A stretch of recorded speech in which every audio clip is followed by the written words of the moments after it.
There may be no tougher political feat in America than passing immigration legislation on a bipartisan vote in an election year. But that's what circumstance and political pressure have put before President Biden and congressional Republicans. House Speaker Mike Johnson used the leverage of an in-person visit to the border to set the tone for the latest round of negotiations by appearing in Eagle Pass, Texas, Wednesday, along with more than 60 of his Republican colleagues. He wants President Biden to revive many of the policies of former President Donald Trump. The numbers are unprecedented, with a record 300,000 migrant encounters in December. CBS News correspondent Omar Villafranca reports. All we're asking them is go to the ports of entry. Even as House Speaker Mike Johnson and a group of more than 60 fellow Republicans were getting briefed near the U.S.-Mexico border, migrants waded across the Rio Grande. America is at a breaking point with record levels of illegal immigration. Thousands of migrants have crossed illegally in the Del Rio sector, which includes the border town of Eagle Pass, where Fire Chief Manuel Mello says the numbers are overwhelming. A big bunch would be probably 25 persons crossing at one time. That would be something big for us to see. Everybody would be talking about it. Yeah, everybody would be talking about it. Now you're looking at 600, 800, 1,200. 3,200. How much has your job changed? Drastically. It's changed drastically. Most migrants enter the U.S. illegally, but claim asylum, which means they can't be immediately deported. To share the burden, Texas Republican Governor Greg Abbott has bused thousands of migrants to cities led by Democrats, including New York, Chicago, and Denver, where today an encampment was taken down, with hundreds of migrants moved into shelters already approaching capacity. And the buses keep showing up just outside Chicago and just outside New York City. They're targeting the suburbs to get around new local laws that require advance notice. As President Biden arrived last night at the White House, he blamed Congress for inadequate funding.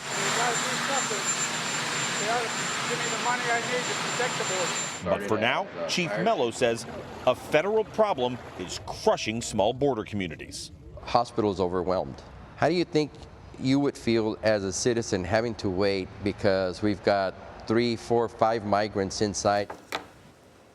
Omar Villafranca joins me now from Eagle Pass, Texas. Omar, for years, lawmakers have struggled to cut a deal on the border. Does anything stand out to you about why this moment might feel different?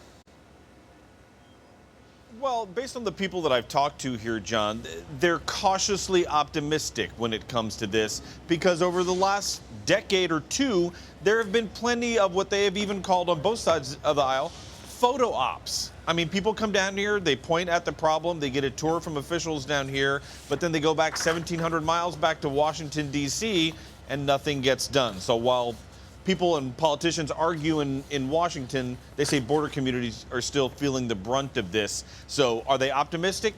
Yes, slightly, but they're not exactly betting the mortgage that anything's going to happen soon. Omar, center us here, since you're on the ground and where real things are actually happening, and a lot of things don't in Washington. Center us on what would be useful that border officials or others you're talking to that say would make a real difference. One thing that we're hearing, now we hear local officials on the ground argue about policy differences, but one thing that they can't agree on is more people here on the ground on the federal level, Customs and Border Patrol and Customs Enforcement. A lot of them are saying more bodies on the ground can help, because when you have these sheer numbers of thousands that are being apprehended daily in a sector, that's physically overwhelming.